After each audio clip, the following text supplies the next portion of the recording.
बागेश्वर धाम पीठ वाले पीठाधीश्वर श्री धीरेन्द्र कृष्ण शास्त्री जी की बजरंग बाण पर दी गई सलाह और दिशा निर्देश के मत का खंडन और मेरा निजी मत जो बजरंग बाण को लेकर है, मेरा निजी मत शास्त्रीय है, शास्त्रोक्त है। मैं अपने पास से कभी कुछ न जोड़ता हूँ न घटाता हूँ, क्योंकि ऋषियों मुनियों मनीषियों ने जितना लिख दिया है बता दिया है वो बहुत है, बहुत ज़्यादा है। उसको पढ़ पाना भी हमारे लिए संभव नहीं है, तो जमा करना और घटाने की तो बात ही छोड़ दीजिए। दूसरी बात, इस वीडियो को पूरा सुनिएगा। पूरा सुनने के बाद ही कोई अपना निजी विचार या निजी मत कमेंट बॉक्स में व्यक्त करना चाहें तो आपका स्वागत है। और आप बिना सुने ही किसी बड़े महंत का नाम सुनकर नीचे कमेंट करके भाग जाएंगे तो फिर वो अनर्गल प्रलाप है, उसका मेरे पास कोई जवाब नहीं है, न उससे मेरा कुछ उखड़ने वाला है। जय भोलेनाथ, जय जगन्नाथ, जय श्री सीताराम, जय बजरंगबली हनुमान। मैं कल जन्मपत्री देख रहा था तो मैंने सामने वाले जातक को, मेरा पुराना क्लाइंट है, मैंने उसको कहा कि आप बजरंग बाण का पाठ प्रारंभ कर दीजिए।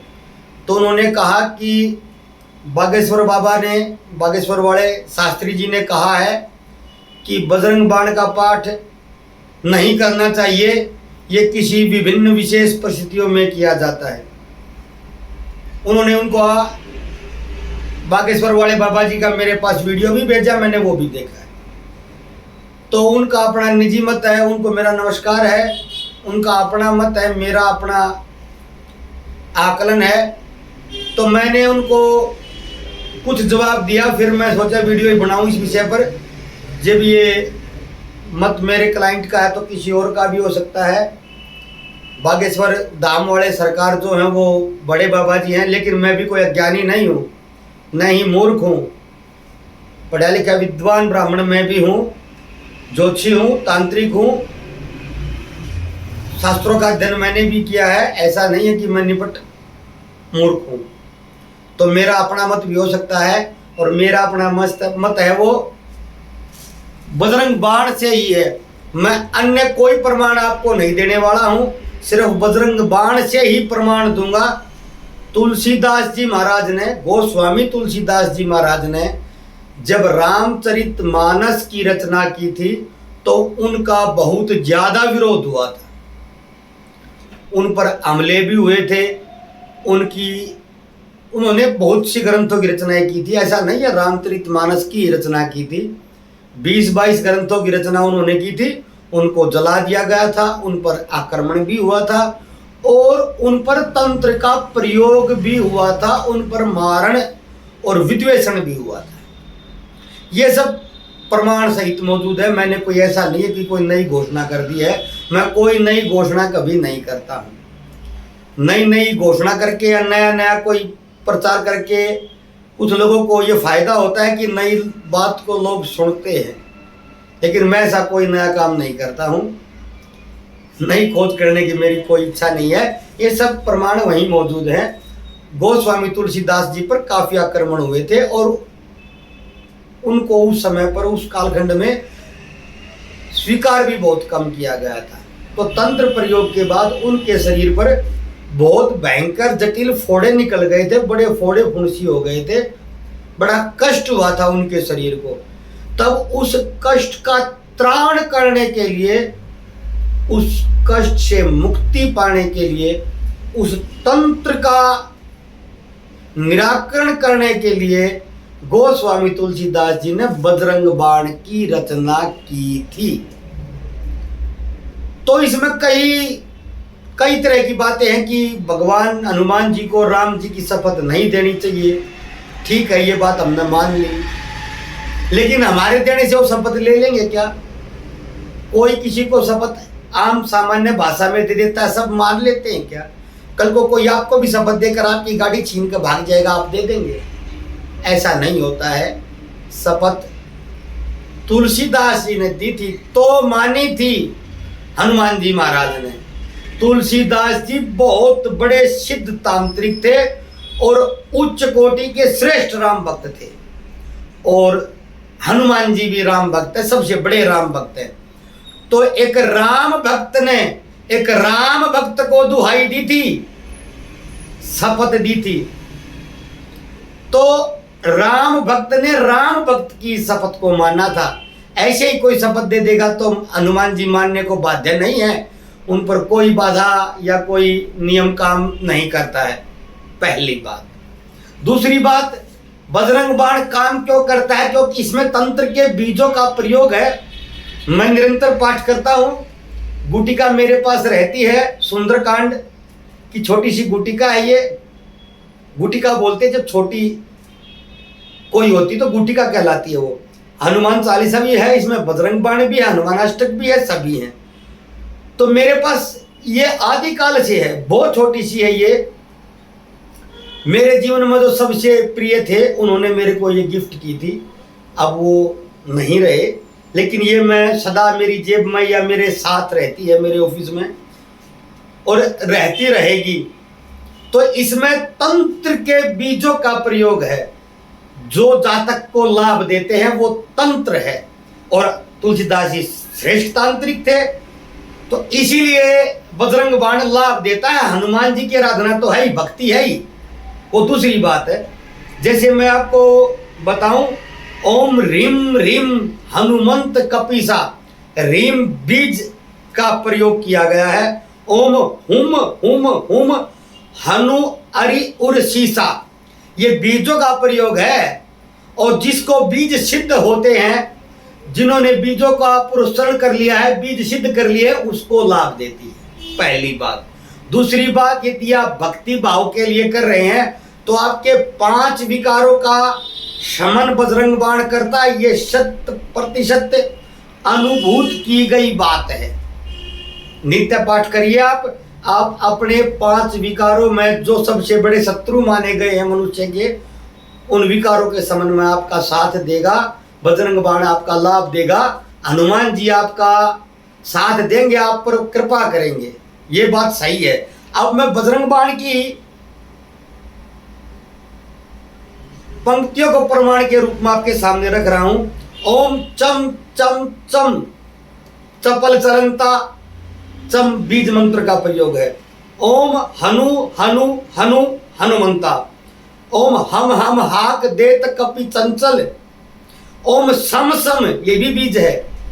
सहमी पुराने खलदल, अपने जन को तुरंत उबारो, सुमिरत होए आनंद हमारो, यही बजरंग बाण यही मारो, ताही कहो फिर कौन उबारो, पाठ करे बजरंग बाण की, हनुमत रक्षा करे प्राण की, यह बजरंग बाण जो जापे, तेहि ते भूत प्रेत सब कापे, ताते भूत प्रेत सब कापे भी कई शास्त्रों में वर्णन है। तेहि ते दोनों बात सही है। धूप दे अरु जपे हमेशा, ये तुलसीदास जी लिख रहे हैं, मैं नहीं लिख रहा अपने पास से। कभी कोई मेरे पे आक्षेप लगाए कि बागेश्वर वाले ने तो ये कहा था, ये तो ये कर, धूप दे अरु जपे हमेशा, ताके तन नहीं रहे कलेसा। तुलसीदास जी क्यों कह रहे हैं फिर? क्या उनसे त्रुटि हो गई है कि धूप दे अरु जपे हमेशा? हमेशा का मतलब क्या होता है? जो नित्य पाठ करता है, नित्य पाठ करता है, उसके तन का कोई क्लेश शेष नहीं बचता है। ये गोस्वामी तुलसीदास जी महाराज ने कहा, मैंने नहीं कहा है। बागेश्वर धाम वाले धीरेन्द्र कृष्ण शास्त्री जी के गुरु जी हैं, जो जगत गुरु राम भद्राचार्य जी महाराज, वो तो तुलसीदास जी द्वारा रचित हनुमान चालीसा में त्रुटियां निकाल रहे हैं कि ये गलत है, इसको ठीक कर दो 7 जगह, और रामचरितमानस और सुंदरकांड में गलतियां निकाल रहे हैं। क्या बात? तुलसीदास जी अज्ञानी थे, मति भ्रम हो गया था उनको, या उनसे कोई बहुत बड़ी त्रुटि हो गई थी जो आप ठीक करने के लिए आए हैं? ऐसा नहीं है। तुलसीदास जी ने जो लिखा है वही सही है और वैसे ही पाठ किया जाता है। और जो हमेशा का जिक्र तुलसीदास जी ने किया है वो ही बजरंग बाण के रचयिता है। हम उनकी बात कोई सर्वोपरि मानते हुए नित्य पाठ मैं तो करता हूं और अब तक मेरे को कोई दिक्कत भी नहीं आई है। और दिक्कत जब आती है तो मैं बजरंग बाण का फिर पाठ नहीं करता हूं, बाण चलाता हूं। पाठ भक्ति के लिए किया जाता है और बाण चलाया जाता है। जब आपने भक्ति पूजा आराधना के लिए पाठ करना है तो जिस विधि से आप कर रहे हैं, जिस पद्धति से आप कर रहे हैं उसी से करें, कोई पद्धति गलत नहीं है। लेकिन यदि आप किसी निमित्त के लिए संकल्प लेकर पाठ करेंगे तो पूर्ण विधि विधान से पाठ किया जाएगा, तभी आपके संकल्प के पूर्ण होने में, सिद्ध होने में मार्ग प्रशस्त होगा। तभी वो संकल्प पूर्ण होगा जब आप उसके विधि विधान से करेंगे। हर कार्य के करने का एक नियम होता है, तो तंत्र का अपना विशेष नियम होता है, भक्ति का कोई नियम नहीं होता। भक्ति के लिए करना है, नित्य करें, एक दिया या एक दीपक, साक्षी दीपक अवश्य लगा ले, क्योंकि दीपक साक्षी होता है।